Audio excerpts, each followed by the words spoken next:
Hello friends, good morning. फिर से आप सभी को एक नए ब्लॉग में स्वागत है। तो कैसे हो आप सभी? उम्मीद करती हूँ आप सब बहुत ही अच्छे होंगे एंड मैं भी ठीक हूँ। तो फ्रेंड्स, कई दिनों बाद मेरा ये ब्लॉग अपलोड हो पा रहा है क्योंकि एग्ज़ाम पास में है, तो मैं कोई ब्लॉग नहीं शूट कर रही हूँ, ना तो मैं वीडियो रिकॉर्ड कर रही हूँ, तो जिसकी वजह से मेरी वीडियो अपलोड नहीं हो पा रही है। यहाँ पे मैं मॉर्निंग में अपनी पढ़ाई कर रही हूँ। मॉर्निंग में उठ के 4 बजे हैं अभी, तो मैं यहाँ पे रिकॉर्डेड क्लास देख रही हूँ। सर प्रश्नोत्तरी करवा रहे हैं। फिर मैं पढ़ाई करने के बाद 2 घंटे 18 मिनट की ऐसे ही 2-2.5 घंटे की ऐसे ही वीडियोस थी, उसको मैं कवर की हूँ। फिर मैं किचन में गई, सारे काम करने के बाद फिर से मैं बैठ गई हूँ अपनी पढ़ाई करने। तो यहाँ पे कुछ टॉपिक अभी हमारे बचे हैं जो कि मुझे कंप्लीट करना है। तो सिलेबस तो लग रहा है कि एग्ज़ाम पास में आ जाएगा, सिलेबस कंप्लीट नहीं हो पाएगा, लेकिन मैं प्रयास कर रही हूँ कि कंप्लीट हो जाए तो ज़्यादा ठीक है। लेकिन बहुत ज़्यादा टाइम मेरा चला जा रहा है कंप्लीट करने में सिलेबस को। तो मैंने सोचा कि चलो अब वीडियो से ही पढ़ाई कर लेते हैं। तो मैं वीडियो यहाँ पे अटेंड कर रही हूँ। सर देखिए, सुपर फास्ट रिवीजन भी कराते हैं और फास्ट रिवीजन भी होता है और डीपली भी सर पढ़ाते हैं। तो मैं अब सोची हूँ कि मैं सारे वीडियोस अटेंड करूँगी। सर लंबी क्लासें दे रहे हैं, यूट्यूब पे मैराथन क्लास भी चल रही हैं।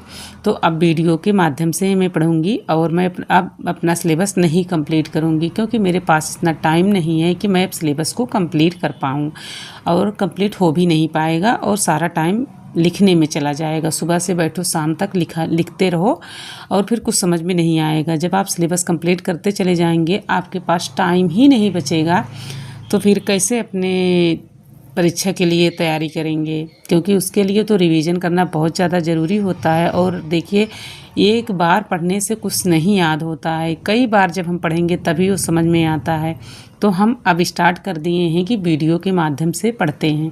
तो अभी तक तो सर 57 प्रश्नोत्तरी यूट्यूब पे भी करवा चुके हैं, जिसमें से 100 प्रश्न रहते हैं। तो उसी को मैं अब अटेंड करती हूँ हर दिन। और अभी सर बताए हैं कि हम 50 घंटे की लगातार क्लास भी करवाएंगे, जिसमें सारे चैप्टर को हम कंप्लीट कर देंगे, करंट को छोड़ के और जीएस।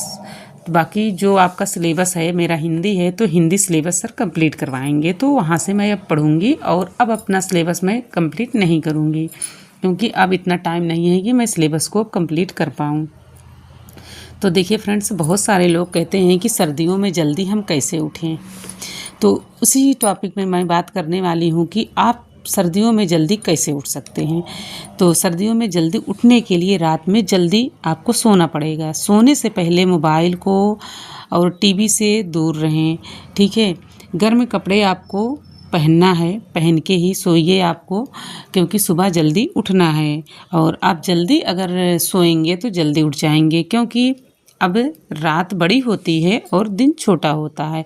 और अलार्म को बिस्तर से दूर रखें। आप अलार्म को लगा के रखें, लेकिन बिस्तर से थोड़ा सा दूर रखें। जब कंटिन्यू कई दिन आप अलार्म रखेंगे लगा के, तो दूर जब रखेंगे, तो जब आप उठ के जाके उसे बंद करेंगे तो आपकी नींद ऑटोमेटिक खुल ही जाती है। 2-4 दिन ऐसे आप लगातार अगर करेंगे तो आपकी हैबिट बन जाएगी, फिर अलार्म लगाने की आपको कोई ज़रूरत ही नहीं पड़ेगी। लेकिन जब आप सुबह उठें तो आप गर्म पानी पिएं। गर्म मतलब बहुत ज़्यादा गर्म नहीं, गुनगुना पानी आप पिएं। और हल्के गर्म कपड़े पहने, मतलब इतना हैवी भी मत आप पहनिए, आप हल्के गर्म कपड़े पहने। फिर देखिए, आज जैसे आप उठे हैं, फिर अगले दिन के लिए आप सोचिए कि हमको इसी तरीके से उठना है। आप एक नियम आप बना लेंगे तो हर दिन आप उठना स्टार्ट कर देंगे। क्योंकि देखिए, ठंडी तो सबको लगती है। आप एक देखिए शेड्यूल बनाइए। सुबह जल्दी उठ पाना सिर्फ सोचने भर से होने वाला नहीं है, आपको इसके लिए एक शेड्यूल फॉलो करना पड़ेगा। कम से कम 8-9 घंटे की नींद लेंगे, ठीक है। आप 8-9 घंटे की नींद लेंगे। फिर भी अगर आप देखिए, आप अगर शेड्यूल अच्छे से जारी करें, आपको काफ़ी टाइम आपको मिल जाता है पढ़ाई करने के लिए। लेकिन देखिए, आपको सुबह का एक रूटीन आपको बनाना ही पड़ेगा, और हर दिन एक सुबह आपको रूटीन फॉलो करनी है। जैसे योग हो गया, आप योगा कर रहे हैं तो थोड़ा सा कर लीजिए। सुबह उठें, थोड़ा सा जैसे टहलने पे आपकी नींद टूट जाएगी तो आपका पढ़ने में मन लगने लगेगा। जब नींद भरी रहती है तब पढ़ाई में मन नहीं लगता है। तो उसके लिए आपको सिर्फ जो मैं बताई हूँ वही आप करिए, आप जल्दी उठ पाएंगे। हर दिन आप अच्छे से उठ पाएंगे। और देखिए, आपको शाम को जल्दी सोना है तो आप सुबह जल्दी उठ जाएंगे। अगर जैसे आप 12-1 बजे सोएंगे तो फिर मॉर्निंग में नहीं उठ पाएंगे। लेकिन देखिए, ज़रूरी भी नहीं है कि आप अगर सुबह नहीं उठ पा रहे हैं पढ़ाई करने के लिए, रात में अगर काफ़ी देर तक आप पढ़ाई किए हैं तो सुबह नहीं उठ पाएंगे। ज़रूरी नहीं है कि मॉर्निंग में ही हम पढ़ाई करें। अगर बहुत सारे लोग ऐसे हैं कि वो 1-1, 2-2 बजे रात तक पढ़ाई करते हैं, फिर उसके बाद सोते हैं। तो जब 2 बजे तक वो पढ़ाई किए हैं तो कैसे उठ पाएंगे 4 बजे?